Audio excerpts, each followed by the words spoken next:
Hey everyone, Micah here with Electrek, and today we're reviewing the Eole X from Morfuns, a folding electric bike with suspension. Well, sort of. You'll see what I mean. When they say suspension, it's really more of a passive suspension. You see that red thing back there? It's a sort of rubbery elastomer type thing. It gives some shock absorption, but not in the traditional spring or hydraulic suspension sense.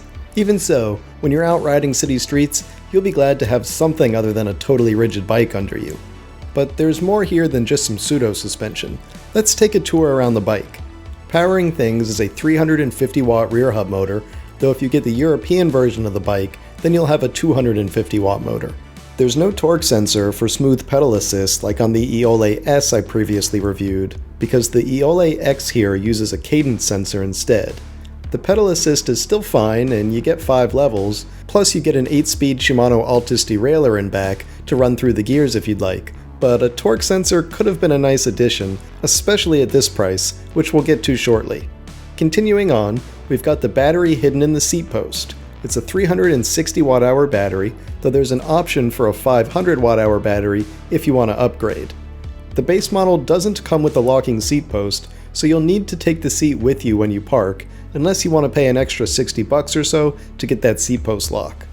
They say you'll get a range of up to 75 kilometers or about 45 miles, but as usual, that's the level 1 pedal assist range.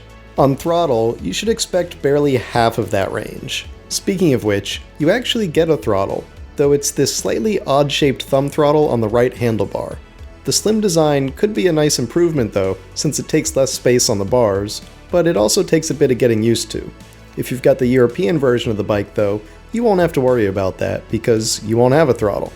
Continuing on around the bike, we've got a set of hydraulic disc brakes, which probably aren't really necessary from a stopping power perspective, since the bike is quite light and frankly kind of slow, but they are a nice upgrade considering they reduce the maintenance required by the bike.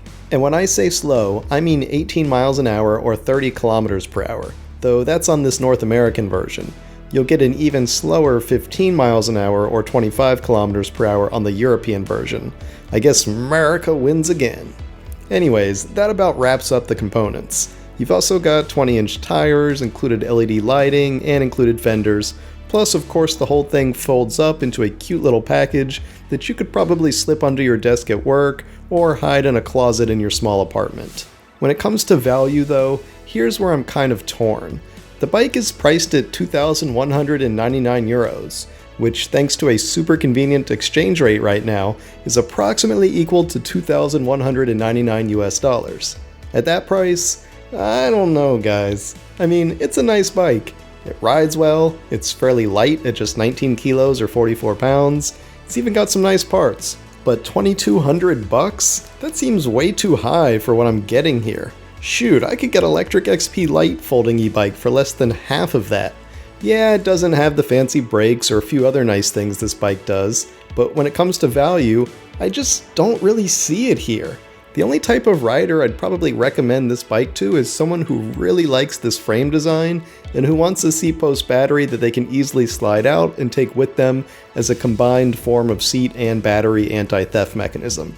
Unless you really like this specific bike, I'm just not sure the value is there in the Eole X, at least not to the degree I've seen in plenty of other folding e-bikes. It's like they priced it at the price of a typical rear suspension bike, but forgetting that it's kind of got pseudo-suspension. Thanks for watching everyone. We hope you enjoyed that review of the Eole X from Morfuns. If you did, why don't you give this video a thumbs up? And don't forget to subscribe so you won't miss any of our future electric vehicle videos. We'll see you here next time.